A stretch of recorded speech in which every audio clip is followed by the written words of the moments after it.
নমস্কার দর্শক বন্ধুরা, আপনাদের সবাইকে চ্যানেলে আরও একবার স্বাগত জানাই। বন্ধুরা, আজকে আমরা ঘুরতে ঘুরতে চলে এসেছি বারগোড়া গ্রামে। হ্যাঁ বন্ধুরা, নদিয়া জেলার এই বারগোড়া গ্রামটি ধুবুলিয়া থানার অন্তর্গত। এইখানে প্রত্যেক বছর শিবরাত্রি উপলক্ষে খুব সুন্দর সুন্দর কিছু মণ্ডপ সজ্জা হয় এবং সেই মণ্ডপকে কেন্দ্র করে এইখানকার খুব সুন্দর একটি মেলা বসে এবং এখানকার মানুষ এই কটা দিন মেতে ওঠে। তো বন্ধুরা, আপনাদের সামনে সেই সকল সুন্দর মণ্ডপগুলি আমি তুলে ধরবো, সঙ্গে থাকুন। বারগোড়া গ্রামে শিবরাত্রি কেন্দ্র করে প্রচুর বড় বড় মণ্ডপ হয়েছে, তার মধ্যে এই মণ্ডপটি কিন্তু একটি অন্যতম। তো দর্শক বন্ধুরা, এই যে পুজো মণ্ডপ, এই পুজো মণ্ডপে কিন্তু একটা সুন্দর একটা শিব পার্বতীর একটা মূর্তি আছে। এই যে এই প্রতিমাটা বানানো হয়েছে, আপনারা দেখতে পাচ্ছেন কত সুন্দর শিব ও পার্বতী।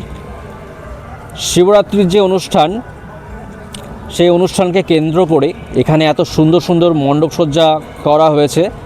এই যে মণ্ডপটা আপনাদেরকে আমি দেখাচ্ছি বন্ধুরা, দেখতে পাচ্ছেন এটা পাটকাঠি দ্বারা নির্মিত। এটাকে গোল্ডেন কালার করা হয়েছে, এত সুন্দর লাগছে, সত্যি খুব সুন্দর হয়েছে।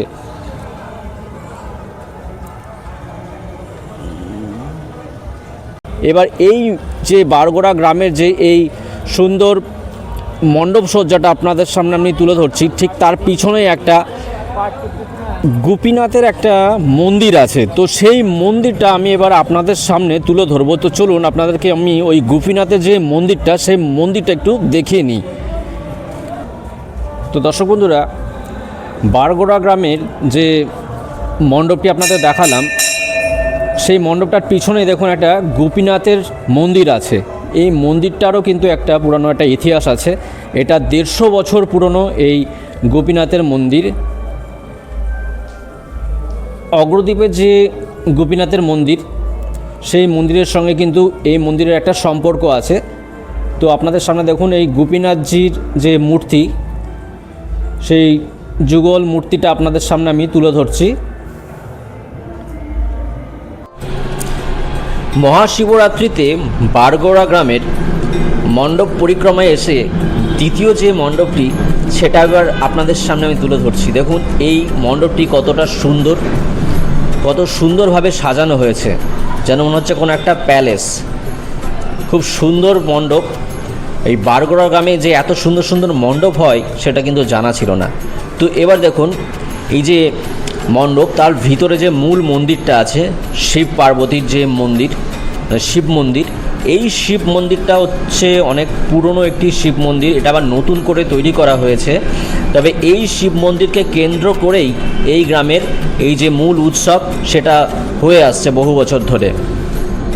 এবার দেখুন মণ্ডপের ভিতরের অংশটা খুব সুন্দর করে সাজানো হয়েছে বুদ্ধ মূর্তি দিয়ে, এবং উপরে যে অংশটা আছে সেটাও কিন্তু খুবই অসাধারণ। আপনারা দেখতে পাচ্ছেন সিলিংয়ের অংশের কাজগুলো কতটা সুন্দর করে করা হয়েছে। তো দর্শক বন্ধুরা, শিবরাত্রিকে কেন্দ্র করে বারগোড়া গ্রামে 5 দিনব্যাপী মেলা চলে। এই বছর রবিবার থেকে শিবরাত্রি শুরু হয়েছিল এবং রবিবার থেকে আজ বৃহস্পতিবার, আজকে এই মেলার শেষ দিন। তো দেখুন এই 5 দিন ধরে বারগোড়া গ্রামে এই বিভিন্ন মণ্ডপগুলো বানানো হয়েছে এবং সেগুলোকে দেখার জন্য রীতিমতো মানুষের ভিড়। এই 5 দিন ব্যাপী এখানে যেই অনুষ্ঠান হয়, সেটা আপনারা পরের বছর থেকে চাইলে ঘুরে দেখতে পারবেন।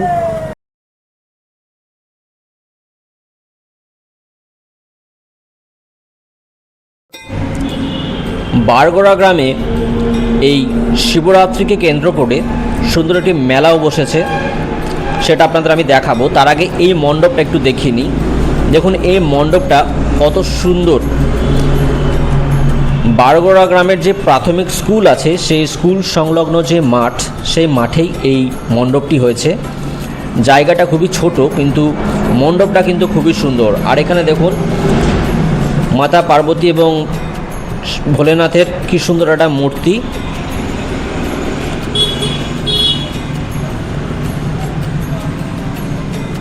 বারগোড়া প্রাথমিক বিদ্যালয়ের যে মাঠ, সেই মাঠে এই পুজো মণ্ডপটি তৈরি হয়েছে। বারগোড়া গ্রামটি নদিয়া জেলার ধুবুলিয়া থানার অন্তর্গত। এবং পাশে দেখুন যে মাঠ আছে, সেখানে কিন্তু বেশ সুন্দর একটি মেলা বসেছে এবং এই মেলায় কিন্তু প্রচুর মানুষজন ঘোরাফেরা করছে এবং বিভিন্ন দোকানও বসেছে যেখান থেকে তারা কেনাকাটা করছে।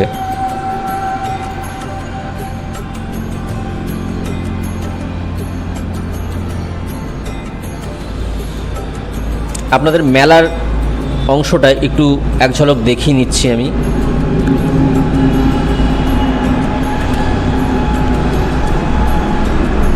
তো বন্ধুরা, বারগোড়া গ্রামের পাশে আরেকটি গ্রাম আছে সাহেবনগর।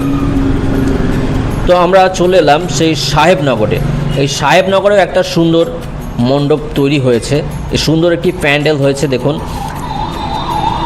শিবরাত্রিকে কেন্দ্র করে, মহাশিবরাত্রিকে কেন্দ্র করে যে এই মণ্ডপটি কিন্তু খুব সুন্দর। এবার দেখুন, আপনাদের কাছের থেকে আমি দেখাচ্ছি এই মণ্ডপটা কিন্তু বেশ সুন্দর। মণ্ডপের এবার আমরা কাছে একটু এগিয়ে যাব। এই মণ্ডপের ভিতরে দেখুন বাবা ভোলেনাথ এবং মাতা পার্বতীর একটি সুন্দর মূর্তি আছে। এই ঠাকুরগুলো বানানো হয়েছে খুবই সুন্দর। তো এই বারগোড়া গ্রামে এই শিবরাত্রিকে কেন্দ্র করে মানুষজন মেতে ওঠে কটা দিন। কোথায় কোথায় যে কী ঐতিহ্য লুকিয়ে আছে সেটা কিন্তু আমরা জানি না সব।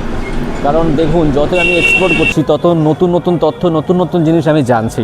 আজকে আমি জানতে পারলাম যে বারগোড়া গ্রামে এত সুন্দর মেলা হয়, শিব পুজোকে কেন্দ্র করে এত ধুম হয়, এখানে এত বড় বড় মণ্ডপ সজ্জা হয় যে শিব পুজোকে কেন্দ্র করে, মানে শিবরাত্রির দিন থেকে শুরু করে। তো বন্ধুরা, এই ছিল আজকের ব্লগ। তো আজকের ব্লগটা এইটুকুই। যদি আজকের ব্লগটা আপনাদের ভালো লাগে তাহলে অবশ্যই চ্যানেলটি সাবস্ক্রাইব করবেন এবং একটি লাইক করবেন। পরবর্তী ব্লগে তাড়াতাড়ি দেখা হচ্ছে। ভালো